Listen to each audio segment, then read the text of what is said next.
Hi, my name is Riley James. Today I'm going to be demonstrating what to look for in certain foods on if they have gluten or not. And today in my audience I have Christine, my mom, my dad, and my sister filming.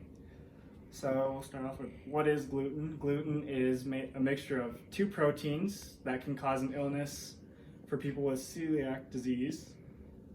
And gluten is made up of, is wheat, barley, or rye, according to celiac.org.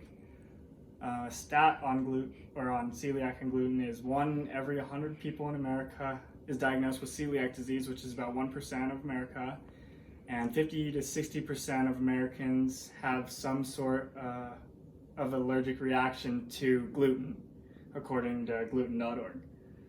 So today I'll talk to you about my story and how I became gluten-free.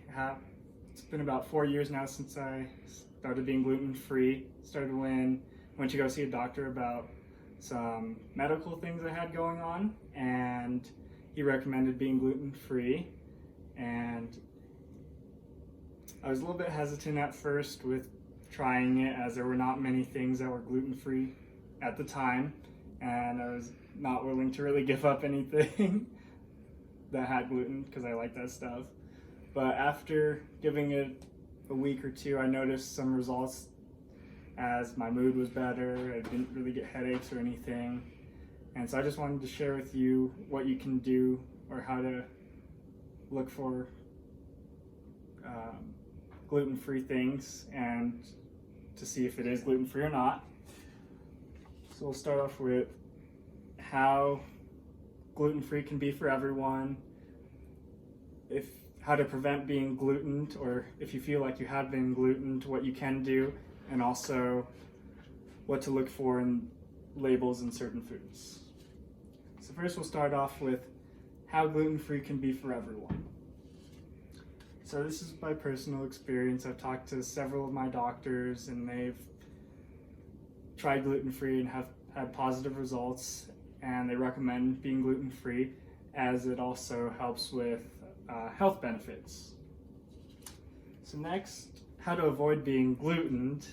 You can stay away from most processed meats or processed foods, as most of the time they have gluten in them, or by looking at labels and making sure they don't have wheat, barley, or rye in them, or if they just say gluten-free, then you're fine.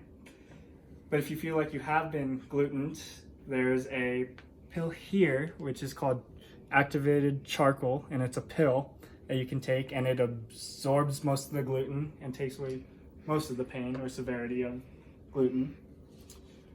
So now I'll show you the different labeling and what to look for on the labels if it's gluten-free or not. So we'll start with this Kit Kat, which this one is not gluten-free, as it has wheat in it, as you can see right there, the wheat flour. And all these candies here are actually gluten-free, but for warning, these ones here have soy, as sometimes soy is associated with gluten, but according to these candies' official site, they are gluten-free. So next we'll move over to these cans. This cheddar cheese can is actually has gluten in it, as it has wheat in it, probably to thicken the cheese. This Bush baked beans is gluten-free, as it doesn't have any wheat, barley, or rye.